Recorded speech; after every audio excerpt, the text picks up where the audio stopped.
I said the real Captain Marvel.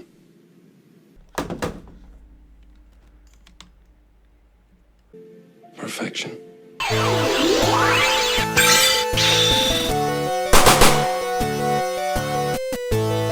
What's up, everybody, and thank you for joining us once again on the D-Star01 channel. I'm your host, Dexter Arafiles, and today we'll be unboxing the DC Multiverse from Mattel, Shazam, from the movie Shazam that was just released, I believe, this weekend.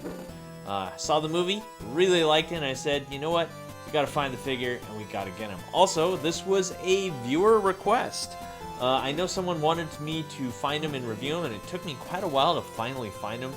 I found him at Walmart for $20, and I'm not sure if he's an exclusive, but let me know down in the comments down below and tell me if you saw him in another store. So let's open him up. I already cut the tape because I just don't like Multiverse boxes. They're just kind of hard to remove and stuff like that. So now that we got him open, let's see how he is. Let's remove him from his plastic cage. Oh my, he is really in there. I think this cape just needs to be adjusted. Okay, so yeah, the cape is in the back. Let's get him open. Let's see how this figure is. Okay, so let's look closer at this figure and let's see what's going on here. Now that we are zoomed in. Whoa, we zoomed in really fast. Anyway, this is Shazam from the movie Shazam, DCU. And first impressions are this face, honestly, it could have been better. Yikes. So this face doesn't really look like Zachary Levi. So here is the example. Let's look at the box. I guess that's how we should truly compare these two. It looks like we have a really photoshopped, younger looking Zachary Levi or Shazam here. While this figure looks like he's to be a lot older. This is kind of like, what if Zachary Levi added 10 extra years? And that's probably what he would look like. I noticed there's a lot more wrinkles and stuff like that, where this one's really smooth and really young looking and stuff like that. So, in all honesty, I think that is kind of a negative for me. Let's look at everything else. Everything else seems to be really, really good. And let's look at this suit. It looks like we have a nice texture right there. Ooh, I love it when they texturize suits. Instead of having like this flat, plain red suit, we have texture so it looks really good. And also, I love the gold boots. The gold has a nice sheen on it. Not quite glossy, but it's very metallic, and I think that's why I really like it. And let's look at this cape. It's nice and soft plastic with the gold lacings and everything like that. Looks really good. Love the trimmings on that.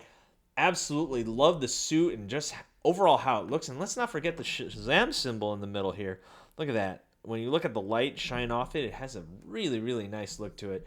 So the body and the suit and everything just looks fantastic. It's just so unfortunate that this face just doesn't look like the actor, unfortunately. I think that's the only negative I have. Everything else looks fantastic. So let's zoom out. And now that we've gone over paint and detail, I guess we can go over articulation and scale. So let's take out the ruler and let's see how tall he's standing. We've got my bright yellow ruler here. And it looks like he is standing at about 6.5 inches tall. He's actually quite tall. And let's compare him to other action figures from different lines. Well, actually, in this case, it's the same line, but this is the comic book version of Shazam or Captain Marvel. And as you can see, this is a much older figure. This one, the movie version, is definitely taller than him. Definitely. And let's see how he stands with everyone's favorite action figure line. We have Marvel Legends, and this is the Marvel Legends Captain America from Avengers Endgame. So there you have it. These two can be competing in the box office and as well as your action figures. And let's see import figures. We have an SH Figuarts Cap, and this is the Civil War Captain America. As you can see, he towers over him as well. And let's see, last but not least, let's go into anime territory. We have Gohan here. So he definitely towers over Gohan. SH Figuarts Gohan. Ultimate Gohan, that is. So now that we've gone over scale, let's go over articulation. Let's look at the leg here. We have an up and down there at the ankle. We have a double jointed knee, which is always a welcome addition. We have a swivel here at the thigh, ball joint here at the... Whoa, what is that? What is that? Uh-oh. Here at the crotch, we have a split in the plastic. Oh, that is not good. Let's see if I can put it back together. That is a negative there, sir. Oh, man, that is a major defect. But for some reason, usually when this happens, the legs are really loose, but they're actually decently tight for some weird reason. This could just be a mold defect, maybe? Yikes, that's not good. Looks like quality control there. But overall, all the joints are actually quite tight, to my surprise. Anyway, moving on, we have a swivel here at the waist. Got a ball joint here at the upper waist, so we can do an ab crunch. Not the best ab crunch, but he can do it nonetheless. We got a ball joint here at the shoulder. We have bicep swivel there. Double joint elbow, so he can hug himself really nice. Well, not super nice, but you can get the like crossed arms look right there. We got a ball joint there at the wrist and one at the neck, looking to be at about maybe above 20 points of articulation, which is pretty standard for a multiverse figure. Overall, really cool. It's just so unfortunate that this is right here. You know, I don't want to look at crotches all day, but I really loved what the old multiverse upper leg joints had. I really like this. Is a really sturdy joint right there, whereas the ball joint is kind of a dated thing on action figures, in my opinion.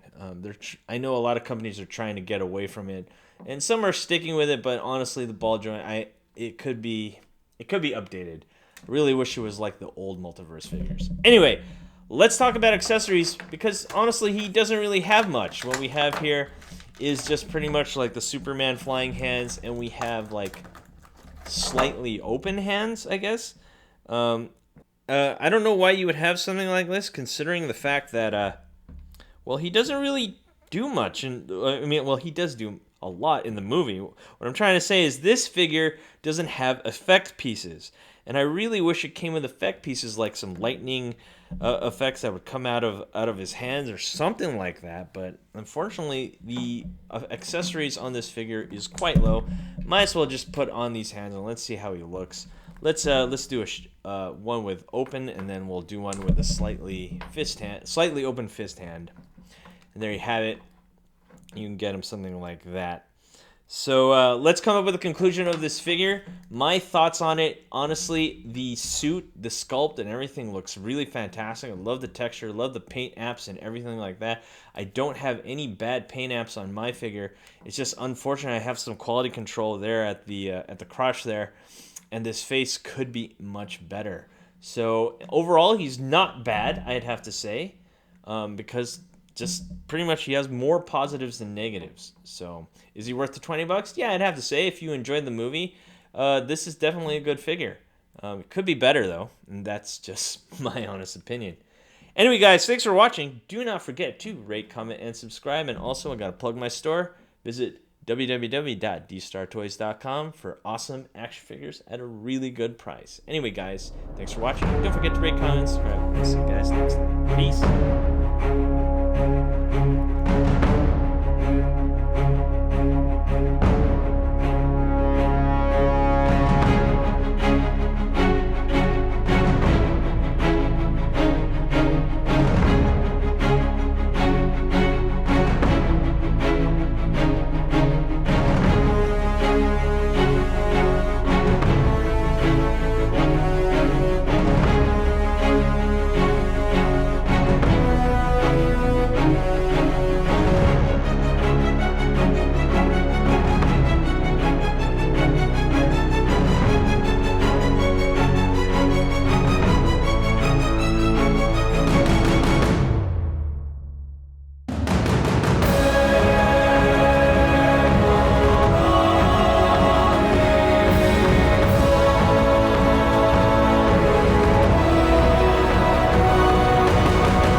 Hey you!